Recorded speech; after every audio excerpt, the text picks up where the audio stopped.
Welcome back to my YouTube channel. I hope आप अच्छे होंगे, खुश होंगे, अपने घर में होंगे और अपने पेरेंट्स के साथ होंगे। तो मैं आ चुकी हूँ यहाँ पे अपने कमरे में, जो मैं प्रेस कर चुकी हूँ। यहाँ से कुछ कपड़े मम्मी ने हटा दिए। आप ये मत सोचना कि मैंने आज इतनी कम कपड़े प्रेस किए। और मेरी जो टेबल है ये बहुत बिखरी पड़ी है। मेरा टास्क है कि मैं इस टेबल को साफ़ करूँगी और मैं आपको दिखा के आती हूँ कि हमारे नीचे काम जो चल रहा है। आज मैंने व्लॉग थोड़ा लेट स्टार्ट किया है क्योंकि मेरी तबीयत ठीक नहीं थी। तबीयत क्या, मैं लेज़ी थी, आलसी। ये देखो, इसे हटाओ यार।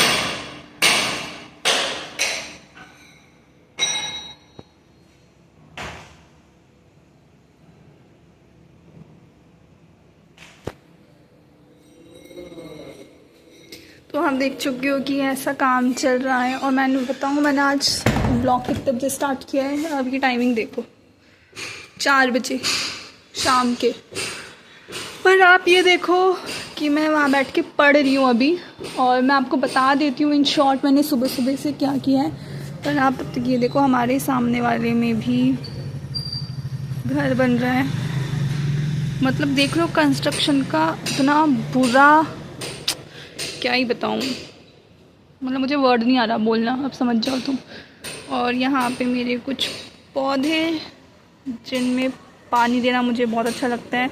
ये वाला सदाबहार का है, फिर तुलसी माँ है, फिर मनी प्लांट है। मनी प्लांट बहुत लंबा है, ये ऊपर तक जा रहा है अगर मैं आपको दिखाऊं तो। पर अभी ये कट जाएगा क्योंकि हम पेंट करवाएंगे।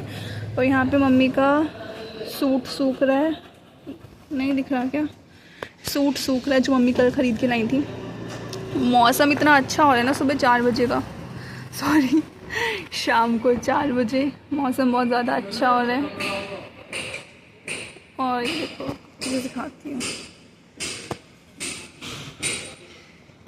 ये पापा खड़े हुए हैं और ये सामने वाले भैया खड़े हुए हैं ये देख रहे हैं क्योंकि हमारे यहाँ पत्थर लग रहा है, जो मैं आपको सुबह बता चुकी हूँ।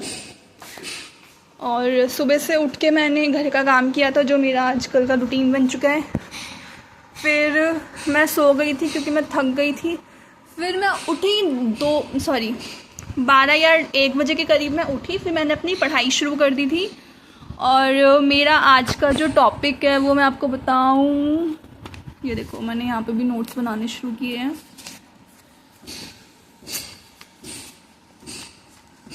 टॉपिक है ऑटो वन बिस्मार्क, क्योंकि ये भी एक इम्पॉर्टेंट टॉपिक है और ये भी पेपर में आता है। तो आज का टॉपिक यही है, तो मुझे ये कवर करना है। और ये आपको ना इजीली यूट्यूब पे मिल जाएंगे। जैसे आप ऑटो वन बिस्मार्क डालोगे वैसे ही आपको मिल जाएंगे। तो उसमें से आप पढ़ना और अपनी नोट्स बनाना शुरू कर देना। जिसके पास ये वाली बुक है अगर कोई पूछेगा ये वाली बुक कौन से, तो आप मेरी पुरानी वीडियोस जाके देखो, क्योंकि मैं बता के थक चुकी हूँ मैं किस बुक का यूज़ कर रही हूँ। तो मैंने पूरी वीडियो बना रखी है, आप वो वाली वीडियोस जाके देख लो। और जिसके पास ये बुक है, हिस्ट्री में आपको प्रॉब्लम आ सकती है, बट उसका सल्यूशन मैंने आपको लास्ट वीडियो में दे दिया है। पूरा मैंने अच्छे से बताया है कि कौन सी प्लेलिस्ट है, क्या नहीं है, कहाँ से पढ़ना है, कितना पढ़ना है। आप वहाँ से मेरी तरह ये वाले जो नोट्स जैसे मैं बना रही हूँ, आप ऐसे नोट्स बना सकते हैं और अपनी हिस्ट्री कवर कर सकते हैं।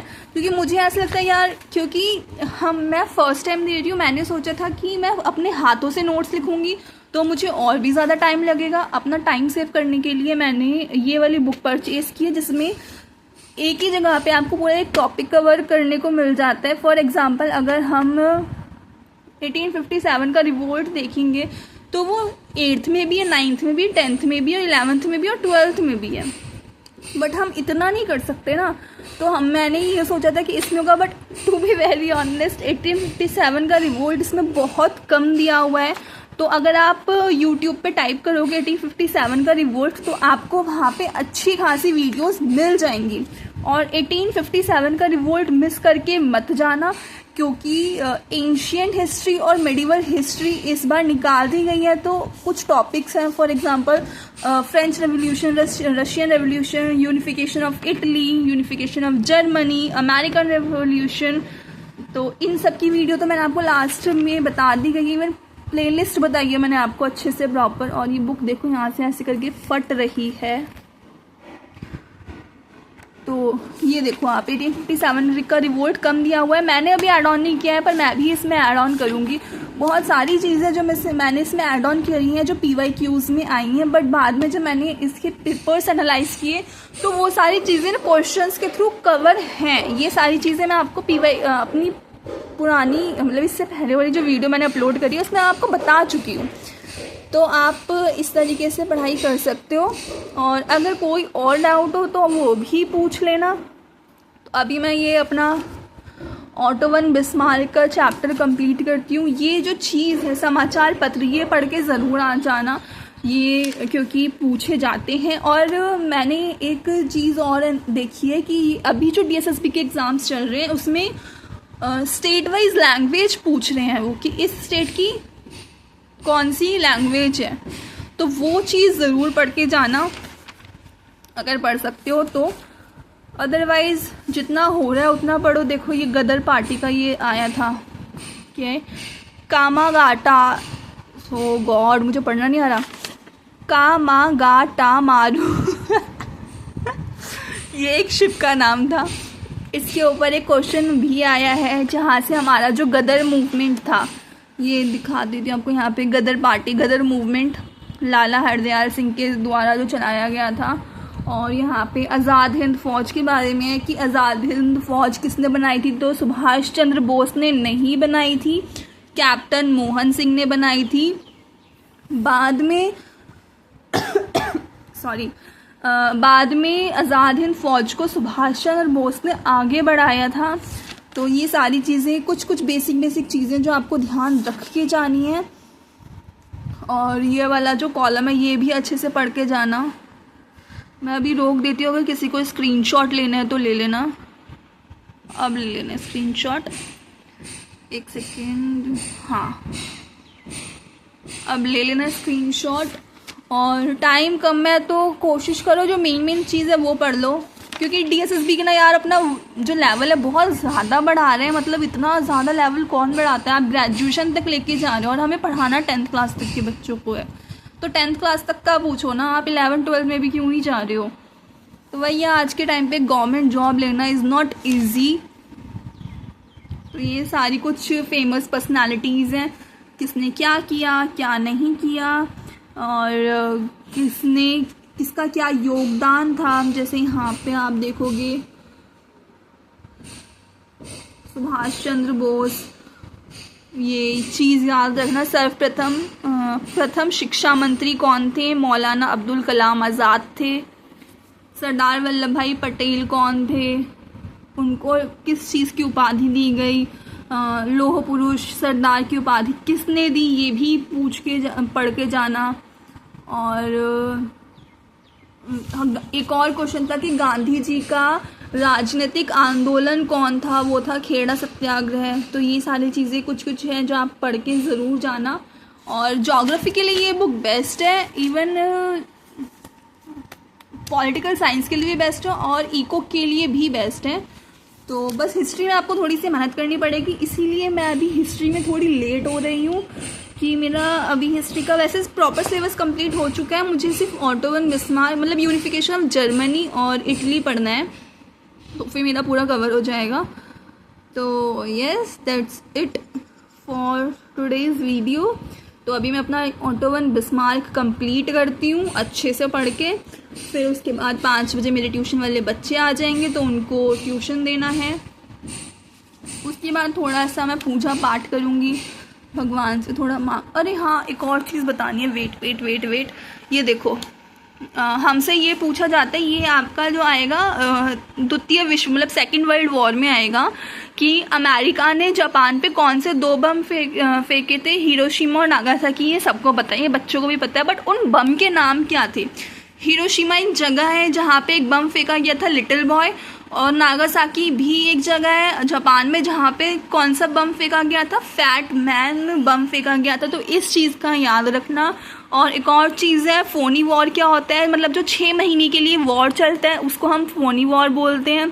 तो जो सेकेंड वर्ल्ड वॉर है थोड़ा सा है, मतलब क्या ही बोलूँ, और एक और क्वेश्चन था कि सेकेंड वर्ल्ड वॉर का तत्कालीन कारण क्या था, मतलब इमीडिएट कॉज क्या था। वो ये था कि जर्मनी ने पोलैंड पे आक्रमण कर दिया था।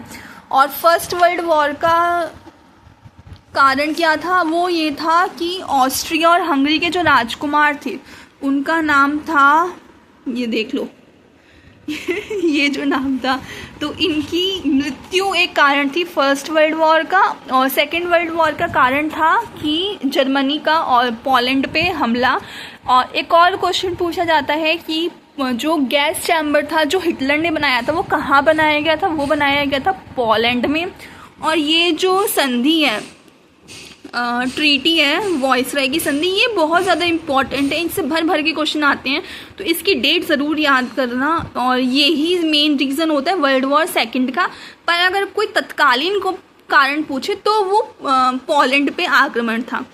तो बेसिकली इस संधि में जर्मनी की बहुत ज़्यादा बेइज्जती की गई थी जो हिटलर को रास नहीं आई थी, और इसीलिए उसने पोलैंड पे भी हमला कर दिया गया था। और कुछ ये था कि उसको वॉइसरॉय की संधि के कारण जो उसके जर्मनी के देश थे वो डेनमार्क इन सब में बांट दिए गए थे, उन लोगों को उनकी नागरिकता नहीं दी गई थी।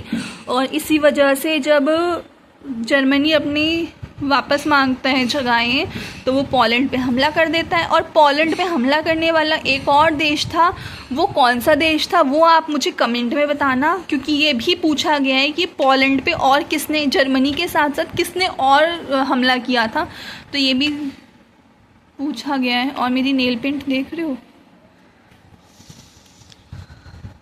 तो ये भी क्वेश्चन, मतलब बहुत से छोटी छोटी लाइनों से क्वेश्चंस उठा लिए जाते हैं, तो प्लीज़ डोंट मिस। और सेकेंड वर्ल्ड वॉर की जो डेट है वो क्या है वो भी याद करके रखना कि पोलैंड पर कब हमला किया था।